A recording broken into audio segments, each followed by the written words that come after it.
ఓం శ్రీ సాయిరామ్. సాయి గురుకులం కార్యక్రమానికి స్వాగతం. ధనం మూలం ఇదం జగత్ అంటారు, కానీ బాబా విషయంలో ప్రేమే మూలం ఇదం జగత్ అని బాబా అంటారు. ఎందుకంటే బాబా మనకు అనేక రకాలైనటువంటి కోరికలు తీరుస్తారు, ధనాన్ని ఇస్తారు, సంపదనిస్తారు. ఈ దృక్పథంతో మనం బాబా దగ్గరికి వెళ్తాం. అంటే మన దృక్పథం అంతా కూడా ధనం మూలం ఇదం జగత్. ధనం ఉంటే చాలు, ఈ లోకంలో ఇంకా దేనికోసం మనం పాకులాడాల్సినటువంటి అవసరం లేదు. కానీ బాబా చెప్పేటువంటి ఉపదేశం ఏమిటంటే ప్రేమే మూలం. ప్రేమ తప్ప ఈ జగత్తులో దానికి సమానమైనటువంటిది మరొకటి లేదు.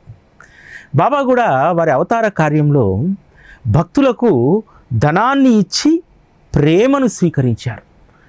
ధనం వారు ఒక్కసారి ఇస్తే నిరంతరము కూడా భక్తులు ప్రేమను ఇచ్చేటువంటి దారిలోకి భక్తుల్ని తీసుకొస్తారు. 29వ అధ్యాయంలో మొదటి ప్రస్తావన ఇదే ఉంటుంది. బాబా చాలా విరివిరిగా వచ్చినటువంటి వాళ్ళందరికీ కూడా ధనాన్ని ఇస్తారు. వారు రూపాయలను వర్షంలా కురిపిస్తారు. అసలు దమ్మిడికి దక్కీకి అసలు కొదువే లేదు. బాబా వచ్చినటువంటి వాళ్ళందరికీ కూడా, ముఖ్యంగా యాత్రికులకు, ఫకీర్లకు, బాటసారులకు వచ్చినటువంటి వారందరికీ కూడా ధనాన్ని విరివిరిగా ఇచ్చేస్తారు అనేటువంటిది ఆ రోజు ఉన్నటువంటి ప్రచారం. ఒక రకంగా చెప్పాలంటే ఆ రోజు చాలామంది యాత్రికులు, సాధువులు, ఫకీర్లు బాబా దగ్గరికి వచ్చి ఉండడానికి ప్రధానమైనటువంటి కారణం ఏంటంటే ధనం. బాబా ధనాన్ని ఇస్తారు విరివిరిగా ఎవరికైనా సరే. ఎవరైనా కళాకారులు ఉంటే ఆ కళాకారులకు చాలా ఉదారంగా బాబా సహాయాన్ని చేస్తారు. కానీ బాబా ఉదారంగా డబ్బు ఇచ్చేటువంటి దాంట్లో లోపల ఇంకొక మిషన్ దాగి ఉంది. అదే ధనాన్ని ఆశగా చూపి భక్తుడి యొక్క ప్రవర్తనలో పరివర్తన తీసుకురావడం బాబా యొక్క ధ్యేయం. శ్రీ సాయి సచ్చరిత 29వ అధ్యాయంలో ఇదే విషయాన్ని చాలా అత్యద్భుతంగా ప్రస్తావిస్తారు. బాబా వద్దకు ఒక చిన్న పిల్ల వచ్చేది, దాని పేరు ఆమని. వచ్చినటువంటి పిల్లను బాబా తొడపైన కూర్చోబెట్టుకొని దాన్ని బుగ్గలు గిల్లుతూ, దాన్ని ముద్దాడుతూ ఎంతో ప్రేమను పంచుతూ ఉంటాడు బాబా. కానీ అది మాత్రం ప్రతిరోజు కూడా బాబా ఇచ్చేటువంటి రూపాయి కోసం వస్తుంది. ఒక గ్లాస్ పట్టుకొని బాబా ఎంత ముద్దు చేస్తున్నా సరే బాబా రూపాయి, బాబా రూపాయి అంటుంది. కొన్ని సందర్భాల్లో అది పసిది కదా, బాబా ప్రేమకు లొంగిపోయి బాబాతో చాలాసేపు ఆడుతూ, బాబా ఆడిచ్చినట్టల్లా ఆడుతూ, బాబాను ఆడిస్తూ ఉండిపోతుంది. అరే ఇంతసేపు అయింది బాబా దగ్గరికి వెళ్ళి, ఇది రోజు రూపాయి తెచ్చేది అని చెప్పి తల్లి వచ్చేది. వచ్చి చూసేసరికి అది బాబాతో ఆడుతుంటే పక్కన సైగ చేసేది, డబ్బు డబ్బు అని చెప్పి. బాబాను తల్లి సైగ చేయడంతో పీడించేది, బాబా తొందరగా డబ్బిస్తే వెళ్ళిపోతా, తొందరగా డబ్బిస్తే వెళ్ళిపోతా అని చెప్పి. బాబా అనేటువంటి వారు, ఏమే మీ అయ్యాకేమన్నా నేను రుణపడి ఉన్నానా, తేరగా తినే రకం మీరందరూ అని చెప్పి రూపాయి తెచ్చుకున్నటువంటి ఆ గ్లాసులో వేసి పంపించేవారు. ఆ రూపాయిని ఊపుకుంటూ ఇంటికి వెళ్ళిపోయేటువంటిది. ఇక్కడ మనం అర్థం చేసుకోవాల్సింది ఏంటంటే బాబా మన పట్ల ప్రేమను పంచి మనల్ని ఒక కొత్త అనురాగపు లోకంలోకి తీసుకెళ్లాలనుకుంటాడు. మనమేమో ఆయన ఒడి చేరి సేమ్ ఆమనిలాగానే మనకు కావలసినటువంటి దానికోసము బాబాను అడుగుతూ ఉంటాం. అతను పంచేటువంటి ప్రేమను ఆస్వాదించలేం. ఒకవేళ ఆస్వాదిస్తున్నా సరే ఆమని తల్లి మాదిరిగా మాయ మనల్ని తొందరగా నీకు కావాల్సింది తీసుకొని బయటకు వచ్చాయి, తొందరగా నువ్వు కావలసినటువంటి అడిగి బయటకు వచ్చాయి అని చెప్పి మాయ మనకు ఇషారా చేస్తూ ఉంటుంది. కాబట్టి బాబా వద్ద మనం పొందాల్సినటువంటిది ప్రేమ, అనురాగం, ఆప్యాయత. ఇవే అసలైనటువంటి ఐశ్వర్యంగా మనం భావించాలి. ఎందుకంటే బాబా చెప్పినటువంటి మాట, మీరు అన్నపానీయాల కోసము, వస్త్రాల కోసం మీరు అనవసరంగా ప్రయాసపడవద్దు, వాటన్నింటినీ సమకూర్చేటువంటి బాధ్యత నాది. కానీ ఈ జన్మలో మనకు ఏర్పడ్డటువంటి అనుబంధం గొప్పది, ఆ అనుబంధాన్ని కలిసి ఆనందంగా ఆస్వాదిద్దాం అనేటువంటి బాబా మాటను మనం మర్చిపోతాం. బాబా ఆ రోజు అనేక మందికి తనకు వచ్చినటువంటి దక్షిణలో నుంచి డబ్బులు పంచేటువంటి వారు. ఆమనికి ఒక 2 రూపాయలు, జమ్లీకి ఒక 5 రూపాయలు, అదేవిధంగా కేల్కర్కు ఒక 6 రూపాయలు, తాత్యాకు 10 నుంచి 15 రూపాయలు, ఫకీర్ బాబాకు 15 నుంచి 50 రూపాయలు, భయ్యాజీకి 10 నుంచి 20 రూపాయలు, ఈ విధంగా పంచుతూ ఉండేటువంటి వారు. ఎందుకంటే ధనాన్ని ఎప్పుడూ కూడా వారు ప్రోగు చేసేటువంటి వారు కాదు, ప్రేమను మాత్రమే ప్రోగు చేసుకునేటువంటి వారు. ఎవరైతే ప్రేమతో తన వద్దకు వస్తారో వారిని హక్కున చేర్చుకుంటారు. మీరు చూడండి, అనేక మంది భక్తులు బాబా దగ్గరికి వచ్చి వెళ్ళిపోయారు. వచ్చి స్థిరంగా ఉన్నటువంటి వారు చాలా కొద్ది మంది మాత్రమే. ఒక కాకాసాహెబ్ దీక్షితు, తాత్యాసాహెబ్ నూల్కరు, బాపు సాహెబ్ జోగ్, రాధాకృష్ణ అయి, బాలేబాటే, దాదా కేల్కర్, తర్వాత మేఘశ్యాముడు, ఇటువంటి కొద్దిమంది వేళ్ల మీద లెక్క పెట్టగలిగినటువంటి వాళ్ళు మాత్రమే బాబా దగ్గరికి ఒకసారి వచ్చిన తర్వాత అక్కడి నుంచి వేరుపడిపోవడానికి వారు ఇష్టపడలేదు. ఎందుకంటే అక్కడ ఉన్నటువంటి ప్రేమ రుచిని వారు గైకొన్నారు. అందుకనే బాబాను వదిలి వెళ్ళేటువంటి అసలు సాహసం చేయలేదు వీళ్ళెవరూ కూడా. చివరంత వరకు కూడా బాబాతో ఉండాలనేటువంటి ఆపేక్ష కలిగినటువంటి వారు. కానీ చాలామంది ఆ రోజు బాబాను ఆశ్రయించినటువంటి వాళ్ళు, అంటే ఈ రోజుకు ఆ రోజుకు పెద్ద తేడా ఏం లేదు. ఈ రోజు కూడా మనము మన లౌకికపరమైనటువంటి వాంఛ లేకుండా బాబాతో అనుబంధాన్ని కొనసాగించలేము. అయితే అది న్యాయమైంది, సహేతుకమైంది అయితే దాంట్లో ఎటువంటి సమస్య లేదు. చాలామంది ఎట్లా అంటే మనం బాబా దగ్గరికి వచ్చిందే మనం అన్నీ తీర్చుకోవడానికి, అన్నీ పొందడానికి అనేటువంటి దృక్పథంతో ఉంటారు. అందుకనే 29వ అధ్యాయంలో హేమాడ్ పంతు అద్భుతమైనటువంటి ఒక కథను ఇందులో ప్రవేశపెట్టారు. అదే మద్రాస్ భజన మండలి. మద్రాస్ భజన మండలి యజమాని అతని మరదలు వీళ్ళందరూ కూడా అనేక యాత్రలు చేస్తూ షిరిడీలో ఉన్నటువంటి బాబా చాలా ఉదారమైనటువంటి వారు, కీర్తనాకారులకు, కళాకారులకు వారు చేతికి ఎముక లేకుండా ధనాన్ని ఇస్తారనేటువంటి ఖ్యాతిని విని మద్రాస్ భజన మండలి సమాజం యజమాని పరివారాన్ని అంతా తీసుకొని అక్కడికి వస్తారు. అతను, తన భార్య, మరదలు, ఇంకా తనతో కూడినటువంటి పరివారం అంతా వస్తారు. కానీ భజన మండలి యజమాని భార్యకు మాత్రం నిజాయితీ పర్రాలు. ఆమె గొప్ప రామభక్తురాలు. బాబాను చూసిన తర్వాత హృదయం నిండా కూడా ప్రేమను, భక్తిని ఆమె నింపుకుంది. ఒక భజన మండలి సమాజమే కాదు, అనేక మంది బాబా వద్దకు ఎందుకు వచ్చేటువంటి వాళ్ళు ఇప్పుడైనా ఇంతకు మునుపైనా సరే. ఎందుకనంటే కేవలము బాబా నుంచి లబ్ధి పొందాలనేటువంటిది, బాబా పేరు చెప్పగానే సాయిబాబా అనగానే అడిగినవన్నీ ఇస్తారనేటువంటిది ఆ రోజు ఈ రోజు ఎప్పటికీ ఉంటుంది. అది కాకపోతే వచ్చిన తర్వాత బాబా చెప్పేటువంటి పాఠాన్ని మనం అర్థం చేసుకోగలిగితే, బాబా ఏం చెప్తున్నారనేటువంటి దాన్ని మనం గ్రహించగలిగితే, బాబా అవతారం ఎందుకు, మనం ఎందుకు వారి దగ్గరికి వెళ్ళామనేటువంటి దాన్ని గ్రహించగలిగితే మన జన్మ సార్థకతం వైపు వెళ్తుంది. అందుకనే బాబా తన వద్దకు వచ్చినటువంటి వాళ్ళందరికీ కూడా ఎందుకు తనను ఆశ్రయించాల్సి వచ్చింది, తనను ఆశ్రయించడం వల్ల ఏ లాభం జరుగుతుంది, భజన మండలి సమాజం వారికి కూడా అదే చెప్పదలుచుకున్నాడు. భజన మండలి సమాజం ప్రతిరోజు కూడా బాబా ముందు కీర్తన చేసేది. ఒక్కొక్కసారి డబ్బు ఇచ్చేవాడు, ఇంకోసారి బర్ఫీలు కొనిచ్చేవాడు, రకరకాలైనటువంటి వస్తువులను బాబా భజన చేసినప్పుడల్లా కూడా ఆహార పదార్థాలను వీటన్నింటినీ కూడా ఇచ్చేటువంటి వారు. ఇంకా ఆ యజమాని ఆశ చావలేదు. ఇంకా ధనాన్ని బాగా బాబా నుంచి రాబట్టుకోవాలనుకుంటాడు, తీసుకోవాలనుకుంటాడు. కానీ భార్యకు మాత్రము బాబా పట్ల ఎనలేనటువంటి భక్తి కుదురుతుంది. ఎందుకనంటే తన ఆరాధ్య దైవమైనటువంటి జానకీ వల్లభుడి యొక్క రూపంలో ఒకరోజు భజన చేస్తుండగా ఆమెకు రాముడి రూపంలో దర్శనమిస్తాడు బాబా. ఆ విషయము అందరికి చెప్తే భజన మండలి యజమాని ఎగతాళి చేస్తాడు. నీకు ఒక్కడికే కనిపిస్తాడా, కనిపిస్తే మాకు కూడా రాముడిగా కనిపించాలి కదా, మేము కూడా రామనామమే పాడాం కదా అని చెప్పి ఆమె కలిగినటువంటి అనుభవాన్ని ఆయన కొట్టిపాడేస్తాడు. ఇలా జరుగుతున్నటువంటి సందర్భంలో బాబా అతనికి ఒక పాఠాన్ని నేర్పించదలుచుకున్నాడు. ఆ భజన మండలి యజమాని కూడా భక్తి లేనటువంటి వాడు కాదు, భక్తి ఉంది, గురువు ఆశ్రితుడు కూడా.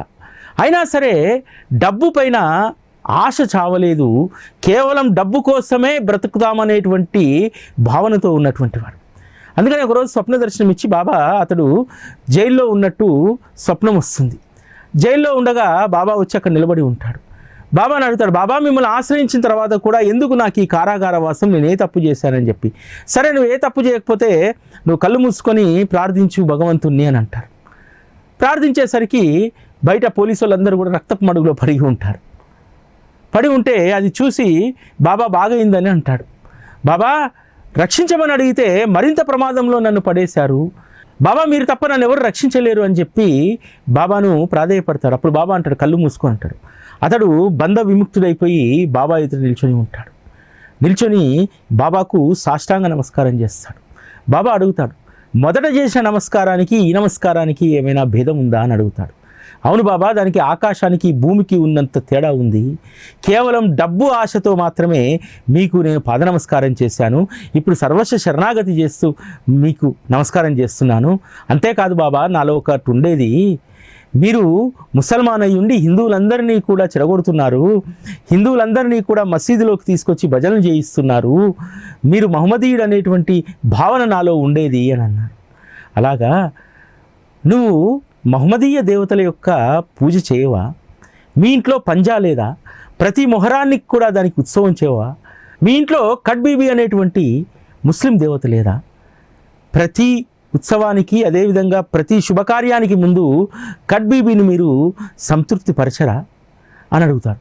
అప్పుడు అవన్నీ తనకు గుర్తొచ్చి నేను ఎంత పొరబడ్డాను, బాబా యొక్క వేషం చూసి వారు ముస్లింగా నేను భావించాను అని చెప్పి బాబా క్షమాపణలు వేడుకుంటారు. బాబా అడుగుతారు, నీకు ఏదైనా ఉంటే కోరుకో అని అడుగుతారు. బాబా, నేను ఆశ్రయించినటువంటి, నేను ఎంతగానో ప్రేమించేటువంటి సమర్థ రామదాసు గురువు ప్రత్యక్షం కావాలని చెప్పి నేను ఎప్పుడూ కోరుకుంటాను, వారి దర్శనం కోసము అని అంటారు. సరే అయితే కళ్ళు మూసుకో అంటాడు. అతను కళ్ళు తెరిచేసరికి తన ఎదుట సమర్థ రామదాసు స్వామి ప్రత్యక్షమవుతాడు.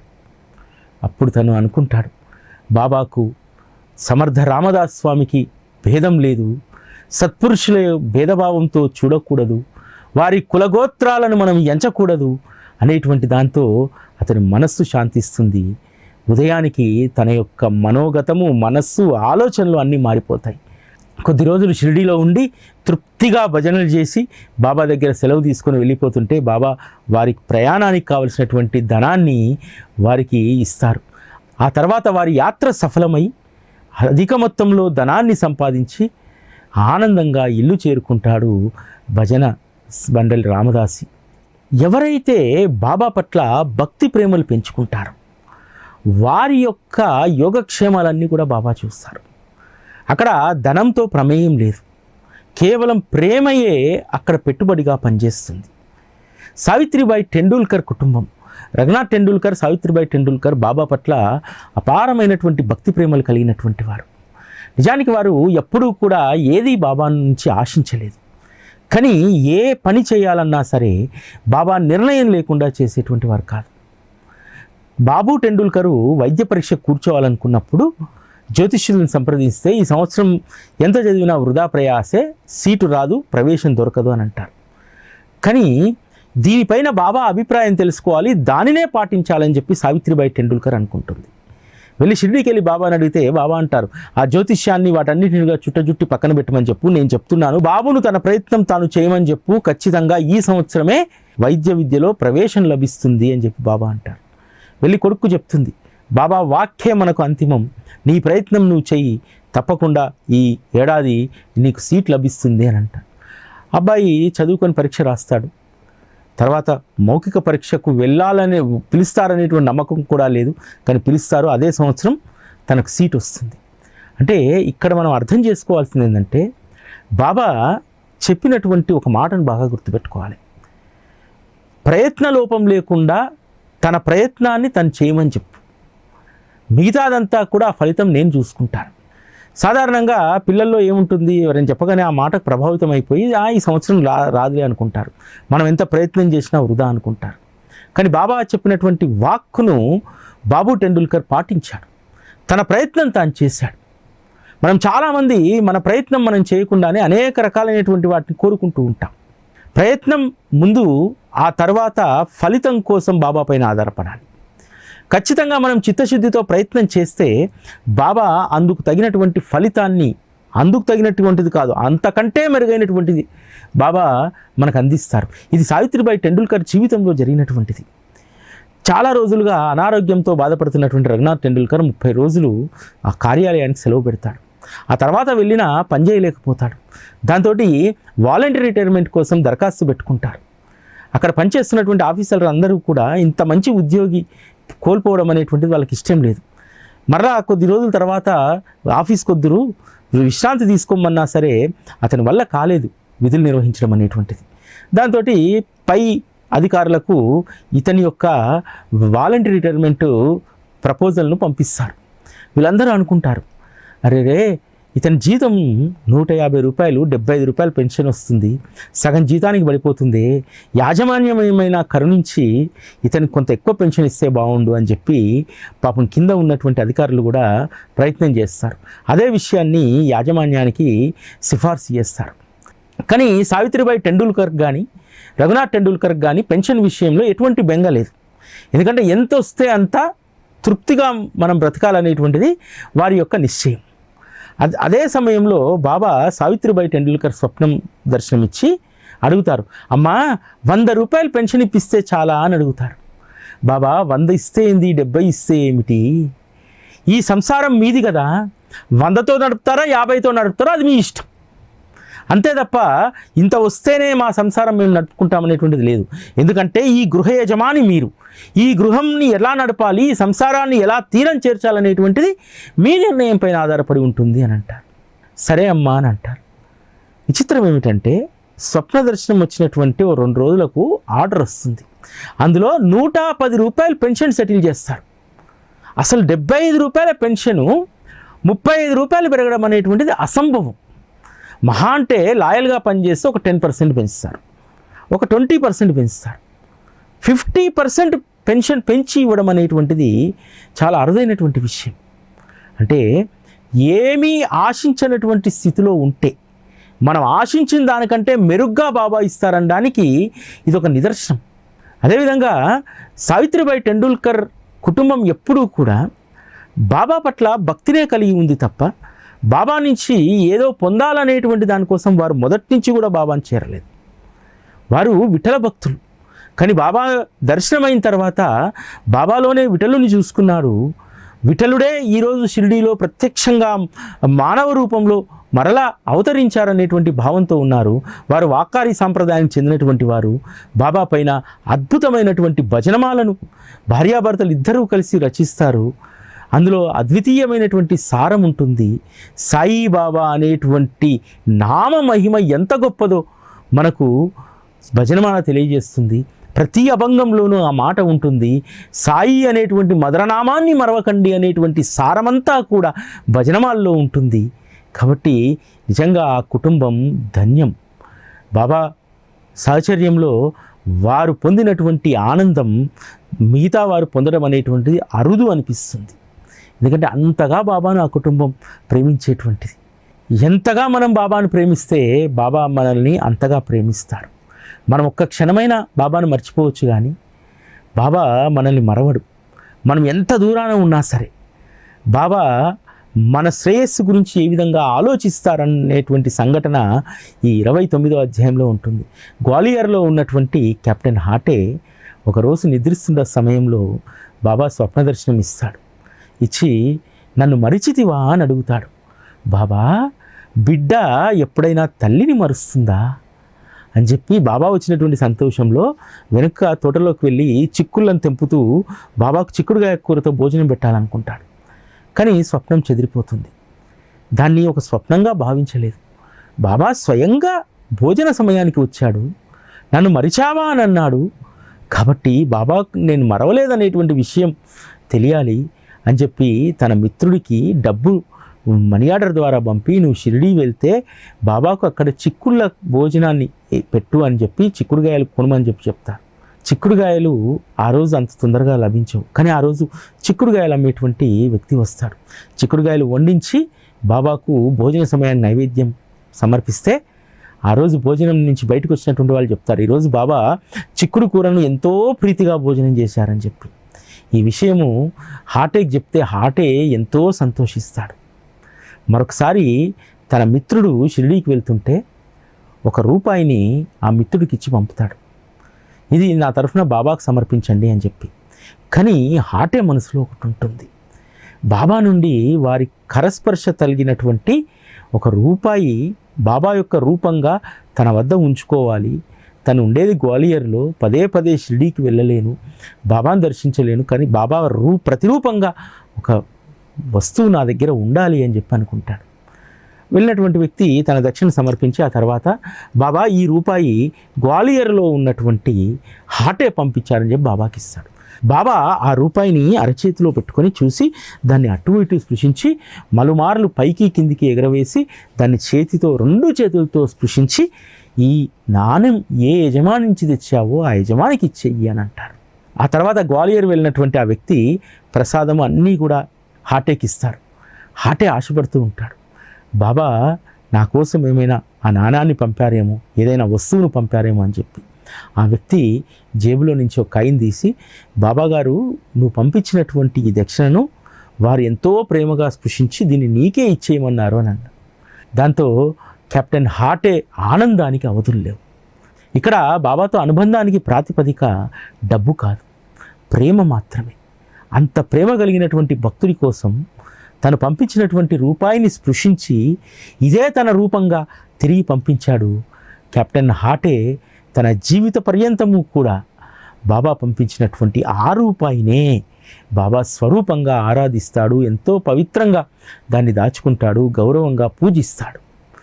అంత అనుబంధం, ప్రేమ అనుబంధం అక్కడ ఉంటుంది. బాబా నుంచి ఈ విధంగా అనేక వస్తువులు పొందాలని చెప్పి చాలామంది చూశారు. వామన్ నార్వేకర్ షిర్డీవాసి తను బాబా నుంచి ఒక నాణాన్ని పొందాలనుకుంటాడు. దానికోసం ప్రత్యేకంగా ఒకవైపు హనుమంతుడు, ఇంకోవైపు సీతారామచంద్రమూర్తి, లక్ష్మణుడు, హనుమంతుడితో కూడినటువంటి నాణెం అది తీసుకొచ్చి బాబాకి ఇస్తారు. బాబాకి ఇస్తే బాబా దాన్ని చూసి, అబ్బా ఇది ఎంతో అందంగా ఉంది, ఇది ఎంతో విలువైంది మనకు శ్యామా, ఇది మనమే ఉంచుకుందాము అని అంటారు. నార్వేకరు షిరిడీలో కాస్త పలుకుబడి డబ్బు ఉన్నటువంటి వ్యక్తి. శ్యామాకి చెప్తాడు, నాకు ఎలాగైనా సరే బాబా నుంచి ఆ నాణ్యాన్ని ఇప్పించు. ఎందుకంటే నార్వేకర్ మనసులో ఏముంటుందంటే ఆ నాణ్యం తన ఇంట్లో పెట్టుకొని పూజించుకుంటే అష్టైశ్వర్యాలు లభిస్తాయి, సాక్షాత్తు లక్ష్మీ స్వరూపమైనటువంటి శ్రీ సాయిబాబా నుంచి ఆ నాణ్యాన్ని తీసుకోవాలి అనేటువంటిది అతని ఆలోచన. బాబాకు ఎవరి మనసులో ఏముందో తెలుస్తుంది కదా, అందుకని బాబా ఆ నాణ్యాన్ని ఇవ్వరు. తర్వాత నార్వేకర్ శ్యామాను వెంట పెట్టుకొని వచ్చి శ్యామాతో అడిగిస్తే బాబా అంటారు, శ్యామా దీని విలువ ఎంత ఉండవచ్చు అని అంటారు. 25 రూపాయలు ఉండవచ్చు బాబా అని అంటారు. సరే దీనికి సమానమైనటువంటి పైకాన్ని దెమ్మను అని అంటారు. ఆ రోజు 25 రూపాయలు షిరిడీలో ఒకరి దగ్గర దొరికేటువంటి పరిస్థితి కాదు. అనేక గడపలు ఎక్కి దిగుతారు నార్వేకర్ 25 రూపాయల కోసం.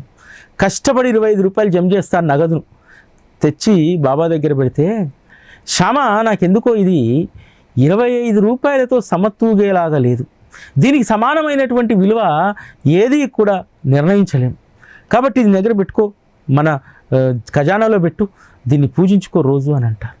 నార్వేకర్ చాలా నిరాశ చెందుతాడు.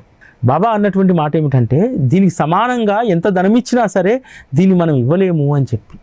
ఎందుకంటే అత్యాశాపరులకు, ధనం పైన వ్యామోహం ఉన్నటువంటి వాళ్లకు సద్గురువు యొక్క కృప లభించదు.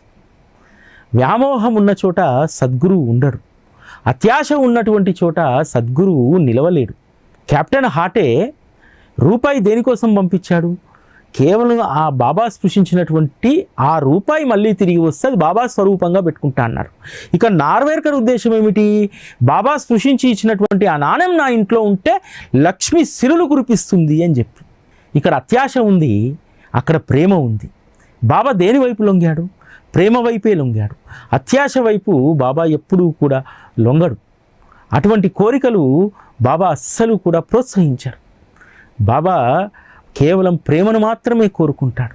ప్రేమ లేనటువంటి వారిని కూడా ధనం ఆశ చూపి తన వద్దకు తెచ్చుకొని హృదయం నిండా కూడా ప్రేమను నింపి పంపిస్తాడు.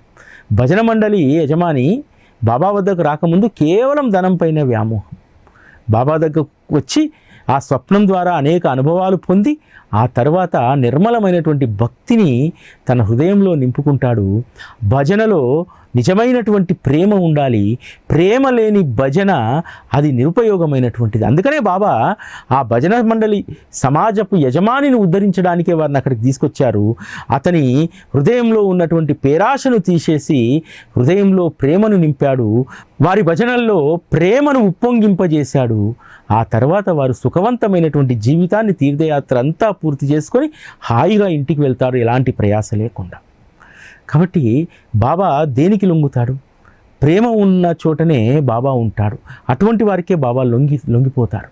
అంతే కదా, 75 రూపాయలు పెన్షన్ ఫిక్స్ అవుతుంది. 75 రూపాయలకు మించి ₹1 కూడా ఏ యాజమాన్యం కూడా ఇవ్వదు, 50% ఇస్తారు ఎవరు ఇచ్చినా.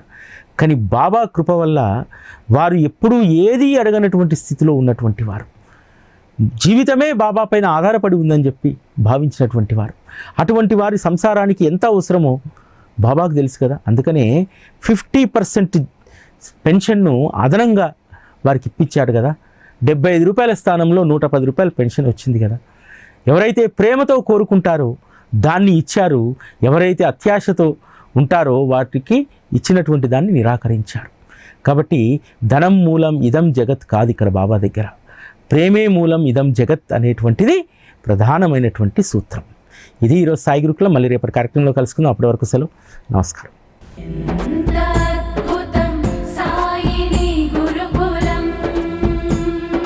శిక్షణే తప్ప శిక్షలు లేని శరణాగతి సౌదం.